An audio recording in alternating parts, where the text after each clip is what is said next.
first Cousins.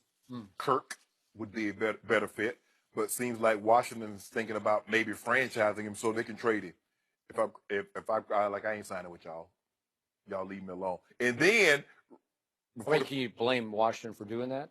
You should they done botched this thing from the beginning to the end, Skip. But here's the thing, going back to Denver, Kirk would be a better fit for the simple fact that if you want to win right now, John Elway, he tried to develop a quarterback, tried to develop Trevor Siemian, tried to develop Paxton Lynch. John, we got to get some consistency. You go 6'7", 6'7.5", all the way down to 6 feet. Can we get a quarterback in like 6'4", Joe? Can we split the difference? Must we go all the way down to 6? Can we find somebody in between? John wants to win right now, Skip. You draft Baker Mayfield, the likelihood of you going to the playoffs are not very good. You put Kirk into that lineup, they're a playoff team. They're a playoff team, Skip. Maybe. Yeah, oh, ain't no maybe. No.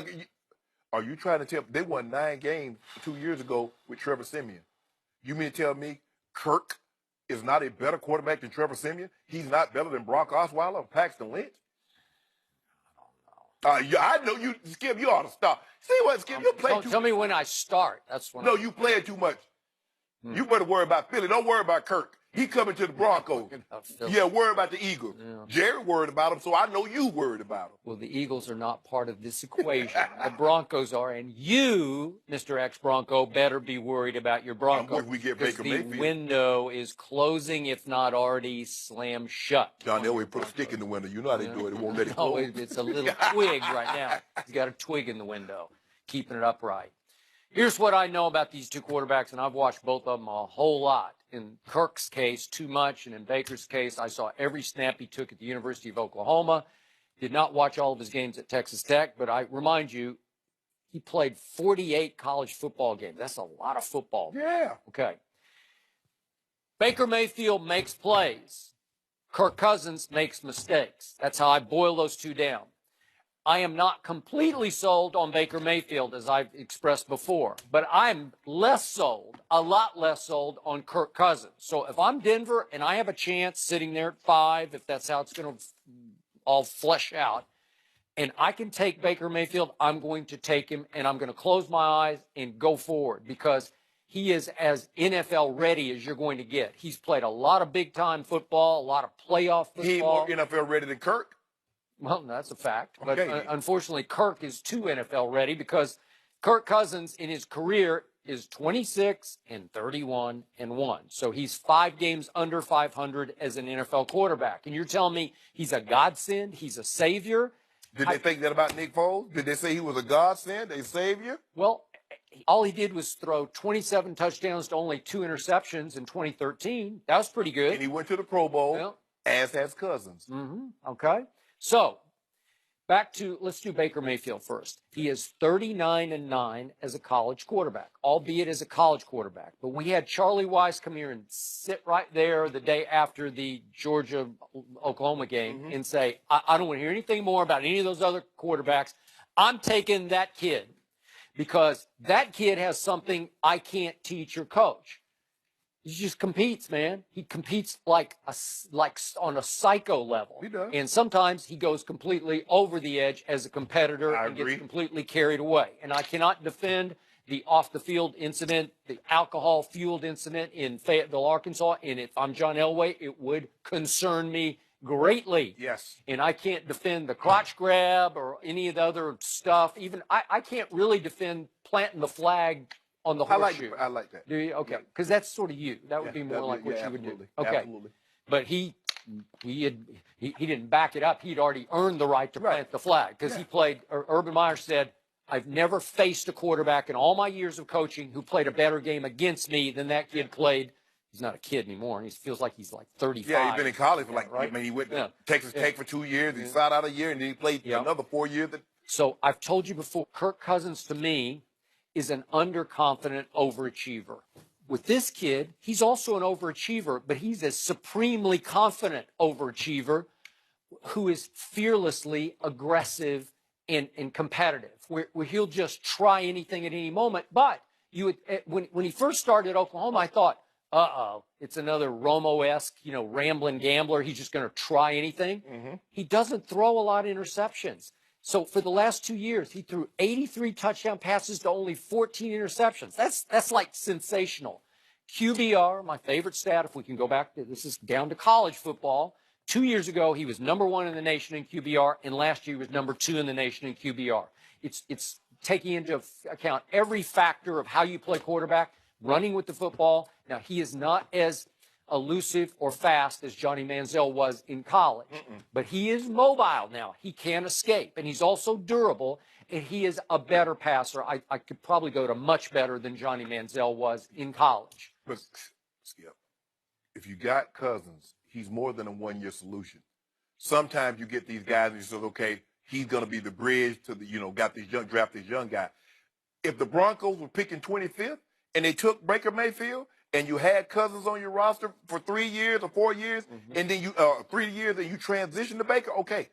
But I'm not taking Baker Mayfield with the 5th pick in the draft. Okay, but Kirk Cousins to me is a 3-year frustration where you'll be close.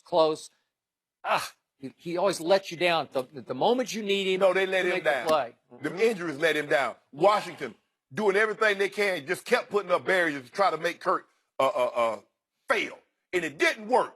So he's healthy, and he's told y'all to kick rocks. And then y'all, Bruce Allen, you go on TV and call the man Kurt.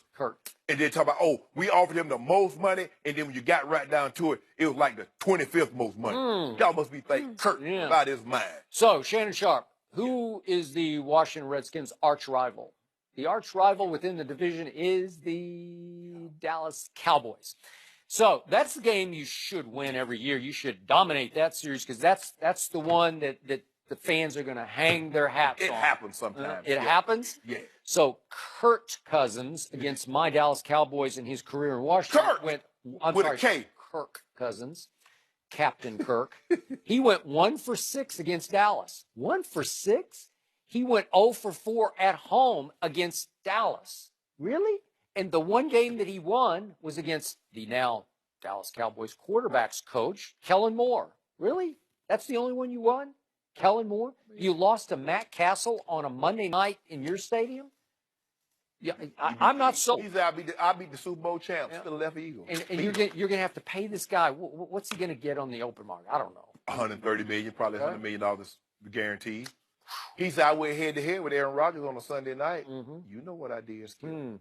I saw him go head-to-head with Aaron Rodgers in a home playoff game, and he didn't do so well. He said, I saw Dak do the same thing. He didn't do so well. Which way? Against Aaron Rodgers? Yeah. Huh, that's interesting. Because... Joy, on my menu. I ain't add nothing to my menu. I got it on a sheet of paper. Yeah, Aaron Rodgers. You want hot dogs or cold ales? So Dak Prescott has played against Aaron Rodgers 3 times. In the QBR averages of those 3 games, Dak has averaged an 80 and Aaron's averaged a 61. If you don't mind, can you give me the average win-loss record between them? Yeah. I'm looking on your paper. I don't see that. Well, so I see 1 and 2. It was Dallas 30, Aaron Rodgers 16 up at Lambeau a year ago. And then in the postseason, it was Mason Crossbar. No, don't do that. Well, it was. It took a 56-yarder and a 51-yarder. Who was throwing those rainbows? Who was throwing those Dak rainbows? was to Dez in that game. That's the last we saw of Dez Bryant as we knew and loved him. But Aaron told you what was going to happen. You remember when the Giants beat the Cowboys opening day, and they were getting ready to go back and face the Giants. Dak said, I'm going to make up for it. We're going to make up for it. They beat us in our house. We're going to beat them in their house. Aaron Rodgers did it. Aaron Rodgers liked to take his show on the road, Skip. He wanted everybody to see that. He gets tired of seeing the Packer fans just seeing him. So he went to Cowboy. He went to Jerry World twice and gave it to him. And he went there this year, and Dak Prescott put up a QBR of 97 on a scale of 0 to 100. Cowboys put up hard to be better than that. Cowboys put up an L. Without Sean Lee in the second half, they did. And Aaron Rodgers had a grand total of QBR of 74 in that game. It was 97 to 74. Oh, no. He got outplayed again. Whoa. Wow. Skip. At the end of the day, if I win, that's how I look at it. When I was playing Ben Coles and I was going against Tony and all these other tight ends, if I won, I was a better tight end than you. Joy, I'm going to reiterate Kirk Cousins' one-loss record in his whole NFL career. It's 26, 31, and 1. 26 wins, 31 L's, and 1 tie. So at your restaurant, he'd be shut out a lot of times, wouldn't he? 31 times he couldn't even get in the door of your restaurant. Proud of Nick Foles doing what he did. Mm-hmm. Nick Foles had a one-loss record of what? Oh. Yeah, but Nick Foles has thrown, what is it up to now? 70 touchdowns to He's 30 Philadelphia. Yeah. He got a place named after him, like Pennsylvania. I think they like nearby counties. Yeah, big old parade. Unfortunately, I'm not gonna be able to make it today because bring my Because old you hen. picked the Patriots? I'll go bring that old hen. Joy, why you don't want me to celebrate my moment? What I want you to do is just keep it real. That's all I'm asking. 100. Fly Eagles. But you picked the Patriots, before the season and before the game. And before the game. That jinx was working. Oh, you ain't see that voodoo? Hey, it was a trick. I called Miss Rudolph. Called Miss Rudolph. Tom. I bet Tom Finger back on. Oh yeah, that's what it was. But it didn't work. You did that? It didn't work. Wow. He cooked the. Well, I don't know. It's not where I want it to be, Joy. I just hope my doctor cleared me to go play on Sunday. So all he did Sunday was throw for 505. All he did was take that L. 505. And he didn't shake Nick Foles' hands. Wow. Nick Foles looking for him. He's got a cut hand. Statement last night. We'll discuss that with Chris.